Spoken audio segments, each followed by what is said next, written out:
Қайырлы күн достар. Бүгін біз сіздерге егов.kz порталы арқылы тұрғын үй кезегіне қалай тұруға болатындығын көрсетеміз.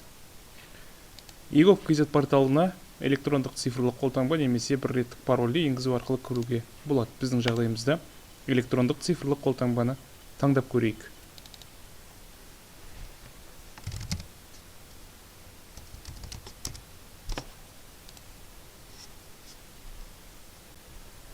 Порталға кіргеннен кейін жылжымайтын мүлік деген қызмет түрін таңдаймыз. Әрі қарай толық көрсетуді басып, мемлекеттік тұрғын үй қорынан тұрғын үйге деп басталатын сөйлемдегі қызметті таңдаймыз. Келесі шыққан терезеде онлайн сұрау деген батырманы басамыз. Бірінші қадам жағдайында кезекке қою және кезекте тұрғандар туралы мәліметтерді өзгерту. Бізге керегі кезекке қою.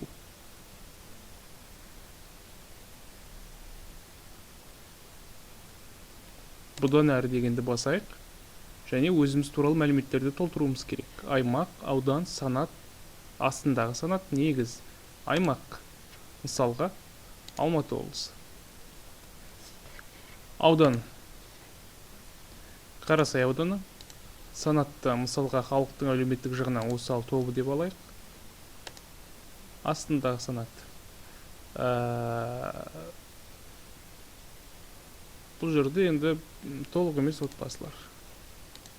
Негіз, Қазақстан Республикасының аумағында үй иесінің жоқтығы.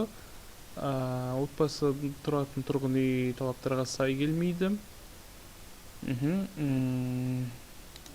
Біріншіні таңдай берейік. Одан кейін, егер сіздің отбасыңызда 22 аптадан астам жүктілігі бар әйел болса, тірек қимыл аппараты бұзылған мүгедек адам болса, оларды қоюыңызға болады. Яғни мына жерлерге галочка қоясыз. Ал болмаған жағдайда ол жерлерге ештеңе қоймайсыз және телефон номеріңізді, электрондық почтаңызды енгізесіз. Содан кейін өзіңізбен бірге тұратын отбасы мүшелері туралы мәліметтерді енгізесіз, ЖСН және туыстық дәрежесі.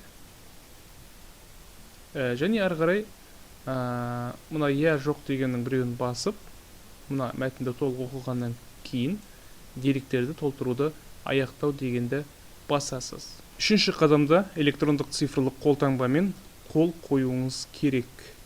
Яғни мына үш нұсқаның біреуін таңдайсыз. Рабочий стол, өзіміздің электрондық цифрлық қолтаңбаны сақтаған папкамызға кіреміз. Және соның ішінде екі кілт бар. Аус деп басталады және РСА деп басталады. Біз қол қою кезеңінде РСА деп басталатын кілтті таңдаймыз. Және өзіміздің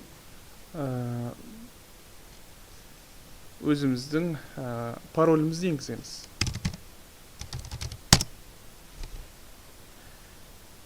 Подписать деп басқаннан кейін бұл өтініш өндіріске жіберілген болып саналады және төртінші қадамға автоматты түрде өтесіз. Сол жақта өзіңіздің мәртебеңізді көріп отыратын боласыз. Сіздің өтінішіңізді жергілікті тұрғын үй басқармасы 30 күнтізбелік күн ішінде қарастырып, жауабын телефоныңызға SMS түрінде жібереді.